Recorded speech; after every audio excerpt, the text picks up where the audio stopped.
Bom dia, pessoal! Sejam muito bem-vindos e bem-vindas a mais um Manhã Diversa. Como é bom ter você aqui com a gente nessa terça-feira. Bom dia para você também, minha parceira Roberta Helway. Bom dia, Bárbara Lage, e bom dia para você que está acompanhando a gente aí de casa. Hoje é dia 14 de junho e aqui no programa nós vamos falar sobre a Covid-19, porque os casos estão aumentando e a gente precisa voltar nesse assunto para deixar você bem informado sobre tudo o que está acontecendo. O BPC Loas é um benefício do INSS à pessoa com deficiência e também a idosos acima de 65 anos, mas que não é uma aposentadoria. E por gerar muitas dúvidas e confusões, nós decidimos trazer esse tema para ser discutido aqui no nosso programa. E nós queremos, é claro, a sua participação com a gente aqui no programa. Envie suas dúvidas ou comentários pelo nosso WhatsApp. O DDD é 32 e o número é 999397416. E por que não também uma foto ou um vídeo assistindo aí ao Manhã Diversa de casa? A gente está esperando a sua mensagem. E não é porque a Mari tá de férias que não vai ter o nosso quadro de moda. Hoje nós vamos falar sobre tatuagens. Hoje no Bora Hangar você vai aprender a fazer mais um caldo para esquentar aí seus arraiás e as noites dessa festança, que é a vaca atolada. Não dá para perder, né? Então continue ligadinho com a gente, porque o Manhã Diversa tá só começando.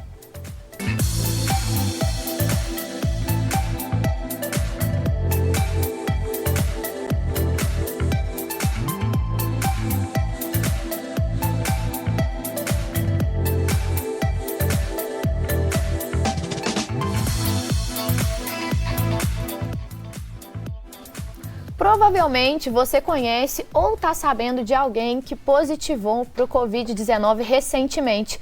E por causa disso, é claro, a gente teve que voltar com o tema da Covid-19 para o nosso estúdio. E é claro também que a gente teve que convidar o doutor Mário Lúcio Novaes, que eu acho que o nosso médico oficial para falar aí sobre a Covid-19. É uma pena esse retorno também com esse aumento dos casos, mas a gente está aqui para informar o pessoal, então seja muito bem-vindo. Obrigado, bom dia. Bom dia, doutor Mário. Na verdade, eu não queria estar aqui para falar de Covid-19 não, queria que isso tivesse tudo acabado. Mas sinta-se sempre convidado também, independente de Covid, para vir no nosso programa. Obrigado, agradeço. E para a gente começar então, vamos para a dúvida que eu acho que é geral, né? A gente vai continuar precisando se vacinar de 6 em 6 meses? Pois é, o que a gente sabe hoje é que essas vacinas que estão no mercado presentemente, é claro que as pesquisas continuam, elas estão dando uma proteção de 6 a 8 meses. E o que eu vejo? Esses grupos prioritários, idosos, pessoas que estão com alguma situação de debilidade, elas têm que se vacinar. E para alertar, a gente não vai ter quarta dose, quinta dose, a gente vai ter enésima dose, porque o Covid veio para ficar. E a gente queria saber também, aproveitando esse gancho sobre as doses, né, para quem ainda tem alguma dúvida sobre a necessidade de ir além das 2 doses, o que você diz, doutor? Eu digo assim, você se vacinou com uma dose não dá proteção alguma. Aí você fez uma segunda dose. Com a segunda dose, você vai ter uma proteção de 6 a 8 meses. Isso depende da pessoa, depende do estado imunológico. Passados os 6 a 8 meses, a sua proteção cai muito, pelo menos nos modelos de laboratório que a gente tem até agora. Então é por isso que é importante você fazer uma outra dose, uma outra dose, uma outra dose, quantas doses forem necessárias. Então vai virar uma questão até que cultural mesmo, né? Como uma gripe, né? Você precisa estar sempre fazendo aquela renovação, né? A vacina de gripe ela tem um perfil um pouquinho diferente, porque você consegue certa estabilidade do vírus. Então eu faço uma dose, essa dose vai durar uns 10 anos de proteção. Você vacina todo ano porque o vírus muda. Só que o Covid muda muito rápido. Né? Ele tem perfis muito rápidos. Só para você ver, em relação à cepa original, essa B4, B5 que estão circulando no Brasil hoje, elas têm um poder de infectar quase 20 vezes maior do que a cepa original. Então nós temos um grande número hoje de infectados, já podemos falar em quarta onda. Né? Concomitantemente, a gente teve aí o abandono das máscaras por questão cultural, por questão de consensos públicos que achavam que era oportuno tirar máscara na escola, isso mais aquilo. Eu sou um pouco diferente, sabe? Eu acho que a máscara ela tem que ser um adereço, segunda pele, até que daqui uns 5, 6 anos a gente tenha controle dessa pandemia. E voltando no assunto das vacinas, existe uma conclusão de qual a vacina é melhor? Eu vi muita gente com dúvida assim, as minhas primeiras 2 eu tomei Coronavac, a terceira foi AstraZeneca. Será que a quarta é melhor ser uma Pfizer ou não tem isso? Vacina boa é vacina no braço?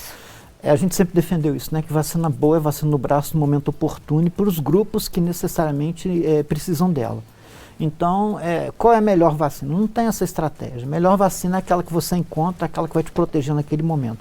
Tem um laboratório que chama Moderna, não fazendo propaganda, que já está desenvolvendo vacinas duplas, já para cepa original e mais um componente diferente para essa Ômicron, que parece que é a que vai ficar mais estável, dominando o mercado, como diz. E você, doutor Mário, comentou com a gente essa questão do uso da máscara, né? E eu acho muito curioso como que funciona o cérebro humano, Roberta. Parece que diante de uma obrigatoriedade existe uma resistência. Sim. E aí, quando deixa de ser uma resistência, às vezes as pessoas aderem, melhor a ideia. Então, quando o Estado estabeleceu de uma forma geral que não precisava mais das máscaras, a gente saía nas ruas e às vezes via uma quantidade até maior usando máscara. E também tem uma galera que se recusa. Só para a gente reforçar essa questão assim, da importância do uso de máscara, qual que é a sua sugestão, doutor? Primeira coisa assim, vamos fazer um adendo, né? No que a gente tem publicado ultimamente, a gente sempre coloca o seguinte: a visibilidade da doença, a gravidade da doença é que determina as medidas de precaução. Então, quanto mais eu vejo mortes de Covid, mais eu procuro vacina e mais eu vou usar máscara, mais eu me distancio socialmente. Com essas medidas de deixar, vamos usar isso em local fechado, local aberto, esse negócio todo, acaba que as pessoas já estão cansadas do Covid, a gente tem quase 3 anos de Covid, né? Então aí, o que você quer? Você quer tirar a máscara. Até estou usando, embora saiba que nesse ambiente que não seja necessário, mas é para dar exemplo. Então eu acho que todo mundo deveria usar máscara, local aberto, local fechado, qualquer outro local que você frequente. E além de usar máscara, eu acho que é importante a gente ressaltar também o tipo de máscara, né? Então tem como o senhor falar um pouco mais para a gente, né, sobre a eficácia realmente de certos tipos de máscara? Tem. Olha só. Primeiro começa assim, é melhor alguma máscara do que máscara nenhuma. Então, se você tiver à mão, ela é boa. As máscaras de tecido são menos eficazes que as máscaras cirúrgicas, que são menos eficazes do que essa N95, essa PFF9 que eu estou usando. Então, assim, sempre que você tiver oportunidade, quanto mais tecido tiver a máscara, quanto mais camadas tiver a máscara, melhor ela é. Agora, é aquele negócio, no ônibus, qual máscara você vai usar que você tiver à mão? No local fechado, qual máscara você vai usar? A que você tiver à mão. E eu estou muito preocupado com festa junina, sabe? Eu adoro festa junina, mas eu estou muito preocupado, porque é um local que as pessoas acabam se aglomerando, é um local que vira uma grande praça de alimentação, né? Como é que você vai se alimentar de máscara? É um local que você praticamente pega os alimentos tipo self-service, você vai na barraquinha e é servido, aí você vai estar sem máscara de novo, né? Então a minha preocupação ela é grande. E só enfatizando uma coisa em relação à máscara, gente, não vamos pensar em máscara só para Covid, não.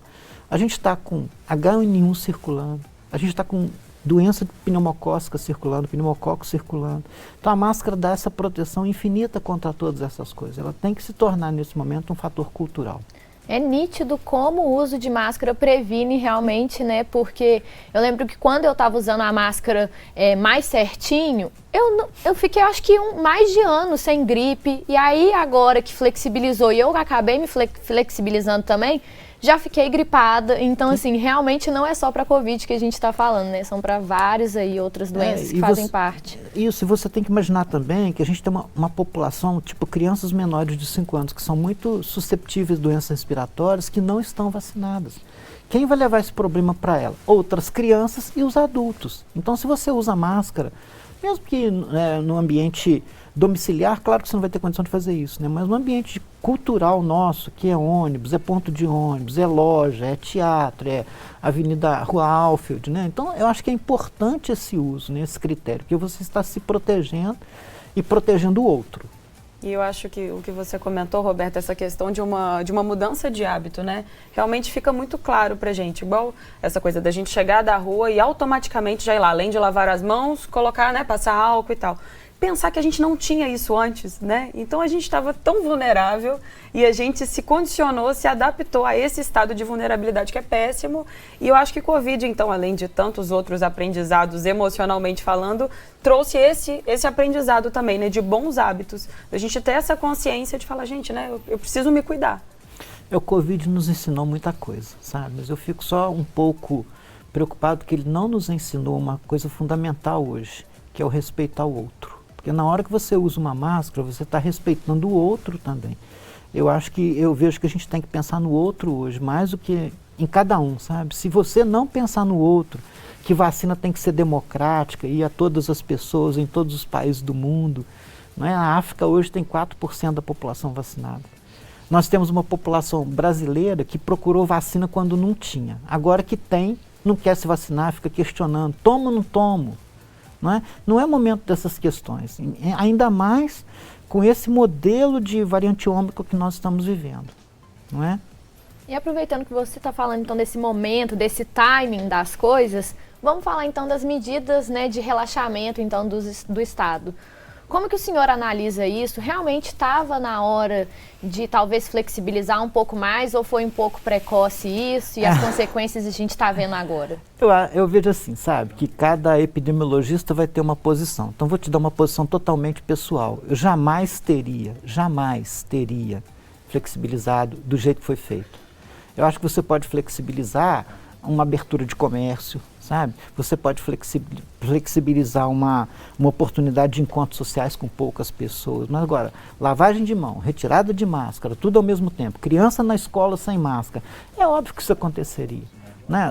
Eu acho que só as pessoas mais leigas não tinham noção de que isso fosse acontecer. E a gente calculou, sabe? Vai acontecer a partir de tal semana. Por quê? Porque 2 semanas é o tempo que você leva para fazer a infecção. E eu quero deixar outra coisa clara. Vocês estão colocando assim, que as coisas estão aumentando, que o número de infectados está aumentando, que o número de doentes está aumentando, beleza, isso está aumentando mesmo.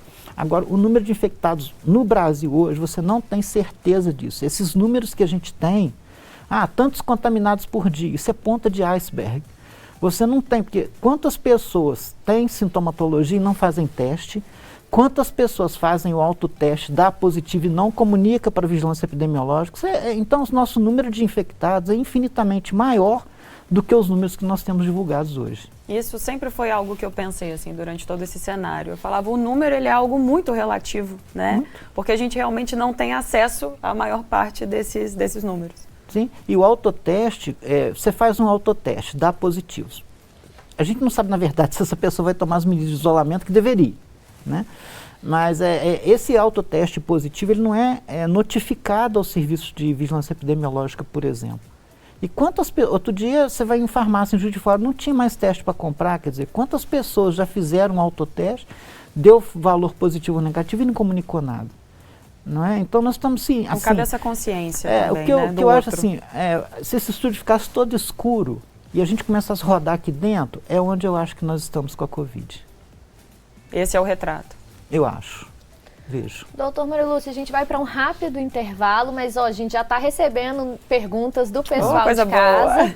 Então aproveita também o intervalo, participa com a gente, manda sua pergunta, sua opinião ou comentário pelo WhatsApp que aparece aí na tela para você, ou também pelo nosso Instagram, @tvdiversa. A gente está aqui esperando a sua participação.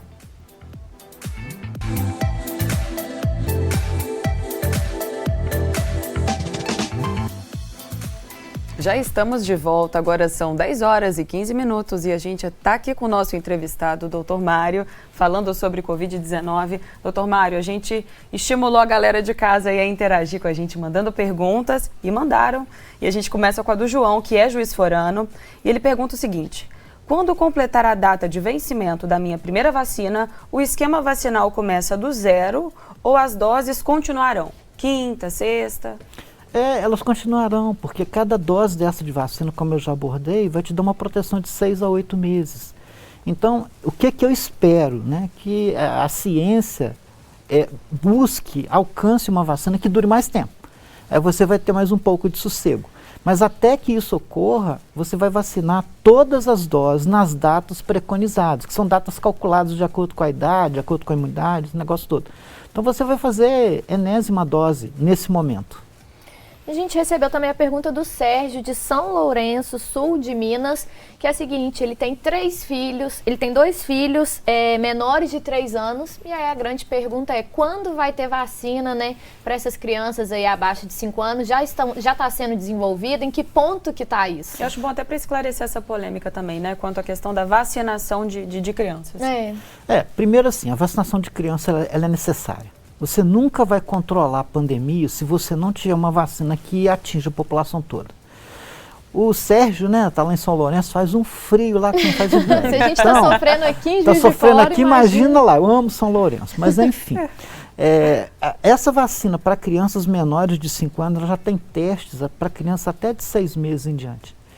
Mas ainda não está liberada no mercado. Por quê? Por 2 questões. Primeiro, que os laboratórios não têm capacidade de produzir tanta dose que alcance todas as pessoas. Essa é a primeira coisa. A segunda coisa é que esses pré-testes estão sendo feitos, você ainda não tem liberação para criança menor de 5 anos. Então, o que eu oriento? Pai, mãe, responsável, que tenha criança maior de 5 anos. E daí para frente, 50 anos, 60 anos, 80, 30, qualquer idade. Procure se vacinar dentro dos calendários propostos pelo Ministério da Saúde. Essa é a primeira coisa. Segunda coisa, qual é a maneira que você tem de proteger as crianças menores de 5 anos?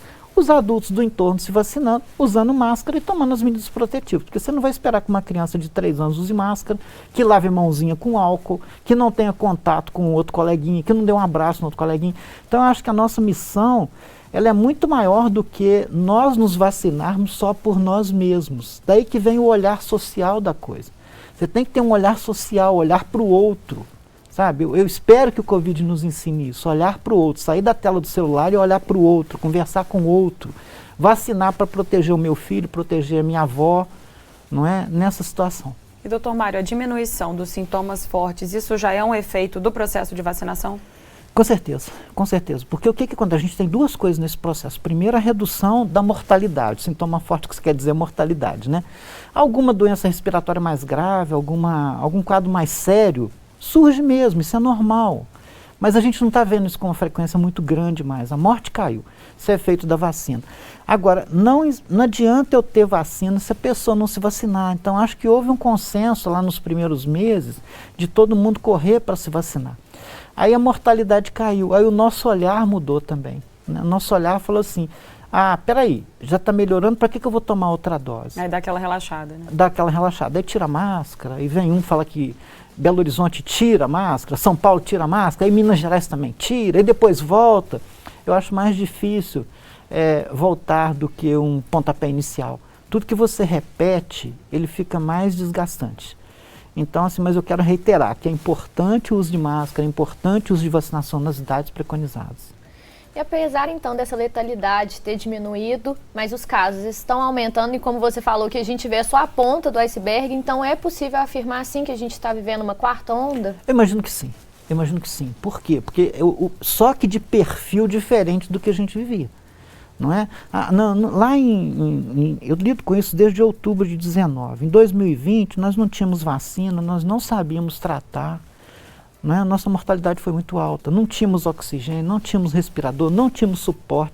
As medidas para o Covid só surgiram em junho, que são a montagem de UTIs rápidas, né, UTIs de campanha.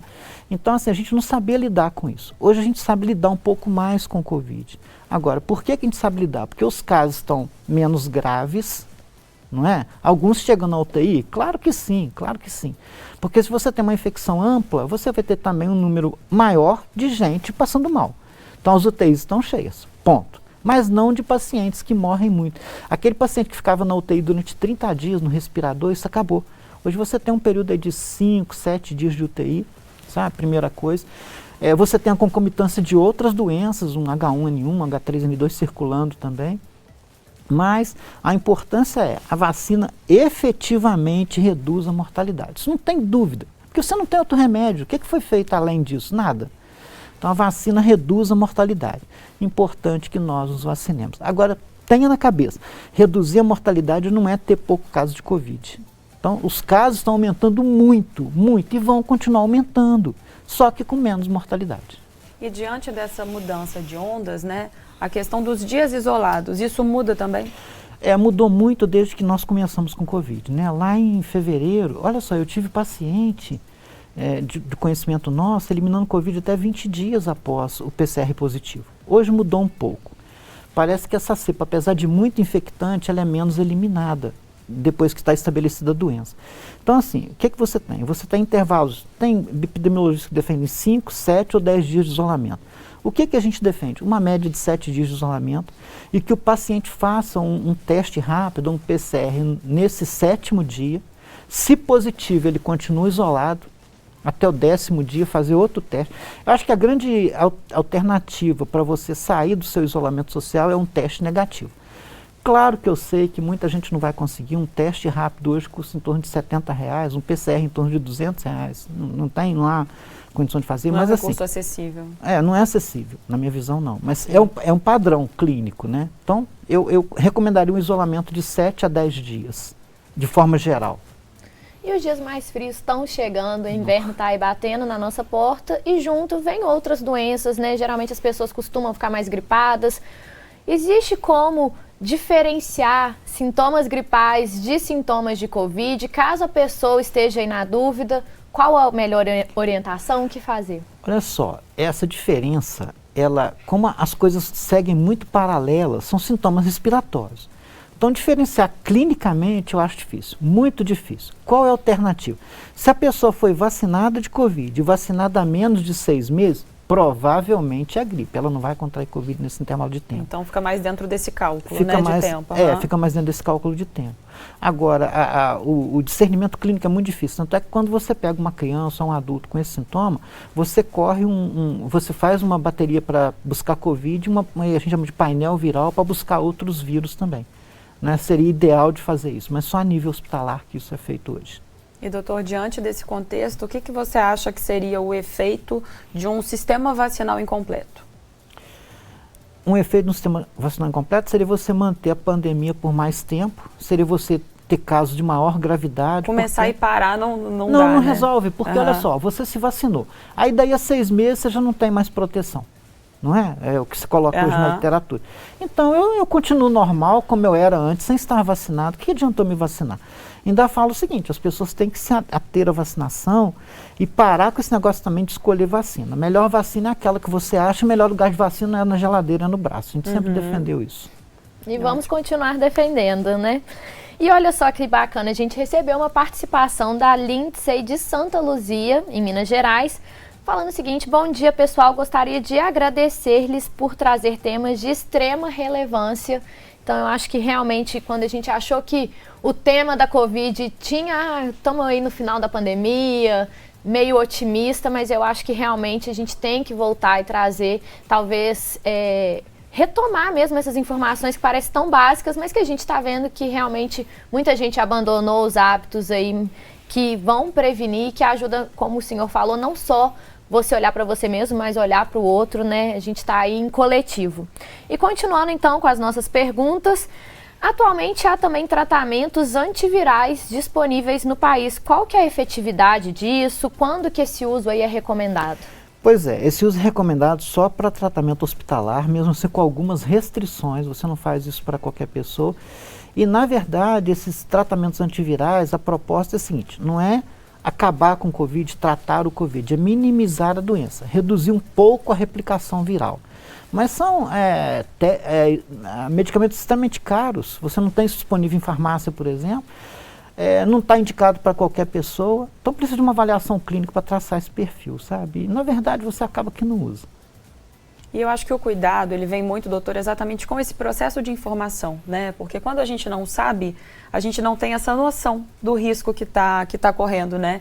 Então, sem dúvida, como disse a Lindsay, se faz determinante esse tipo de informação, né? Você com essa sua disponibilidade de poder oferecer, né, um pouquinho desse conhecimento todo que tem, para trazer essa consciência de volta, porque sem a informação a gente não tem a noção do risco e aí a tendência é não cuidar, né? Sim, na verdade, eu estou feliz de estar aqui passando essas informações que a gente sabe, que a gente aprendeu, né, estudando muito com a vida. Mas eu não gostaria de estar aqui falando de Covid, eu gostaria de estar aqui falando de coisa boa, coisa feliz, Dia dos Namorados, festa junina. Mas a nossa realidade não é essa. Né?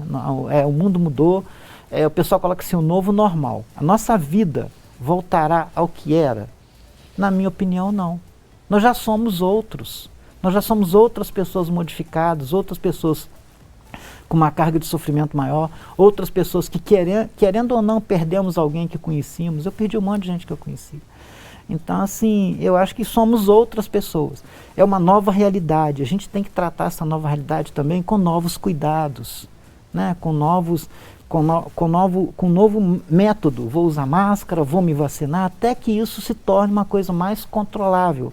Porque nesse momento a gente não pode falar em igual se coloca, quer mudar isso aí de pandemia para endemia, para uma coisa, tirar emergência.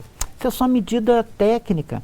Na verdade, nós vivemos o mesmo clima que nós vivíamos alguns meses atrás. Você diz a questão da nomenclatura, né? Sim, essa mudança de conceito é uma questão só técnica. A mudança de conceito, na verdade, tirar a Covid como situação emergencial no Brasil, foi só feita porque, politicamente, você impede as compras sem licitação. É uma medida técnica, mas não é o que a epidemiologia coloca. Nós estamos com pool de Covid alto, número de infectados alto, transmissão muito alta, né? E UTIs, querendo ou não, com sobrecarga. Doutor Mário Lúcio, para a gente finalizar então o nosso bate-papo, é possível a gente imaginar como a gente vai estar, por exemplo, no final desse ano, ou realmente, como você fez aquela comparação, como seria o momento que a gente está hoje, é como se esse estúdio estivesse no escuro e está todo mundo aí circulando, e com ele o vírus também, fica difícil fazer essa previsão. Olha só, Covid, fazer previsão é um negócio muito difícil. Por quê? Porque você tem uma variação muito grande. Um vírus da gripe muda mais lento. Um HIV muda mais lento. Mas o Covid muda muito rápido, é a primeira coisa. Segunda coisa é que é doença respiratória. Eu não consigo ficar sem respirar, né? Eu não consigo me isolar a esse ponto. Então, o que eu vejo? Nós vamos ter uma situação bastante crítica em junho e julho. Depois um arrefecimento da doença, se forem mantidas as medidas que estão sendo colocadas agora, que é a vacinação, mais máscara, mais não sei o quê. E até o final do ano, aí o tempo esquenta um pouco, a nossa aglomeração cai um pouco, não é? E eu vejo que talvez lá para novembro a gente tenha um cenário um pouco melhor, mas ainda de não controle da pandemia. Covid é mundial, para controlar o Brasil tenho que controlar o mundo inteiro, não é? Então que as pessoas continuem tomando os cuidados protetivos, usar máscara. Quer ver uma coisa? Você já teve Covid? Tive. Você teve Covid? Tive. Eu nunca. Eu lido com isso o dia inteiro. Ou seja, é uma questão de exemplo claro do cuidado da máscara. Tá? É a reflexão que fica. É a reflexão que fica. Então que as pessoas continuem tomando cuidado, tenham um olhar para o seu próximo. Acho isso importantíssimo. O Covid faz a gente mudar a estratégia que a gente tem. Tenha um olhar para o seu próximo, para o seu filho, para o seu avô, para a sua família. E continuemos, né? Porque a luta segue. Muito obrigada, doutor Mário Lúcio. Eu acho que o que fica é exatamente essa reflexão, não só diante da parte técnica, né, essas informações técnicas, mas também esse aspecto que você trouxe do olhar para o outro. Sim. Né? Muito obrigada. Eu que agradeço, tá? Um beijo. Então essa foi a nossa entrevista com o médico imunologista, doutor Mário. E daqui a pouquinho o chefe Arthur Veloso chega com Bora Rangar, porque hoje tem receitinha de vaca atolada para esquentar o arraiá de todo mundo. Não dá para perder, né? Agora são 10h29, a gente volta já já.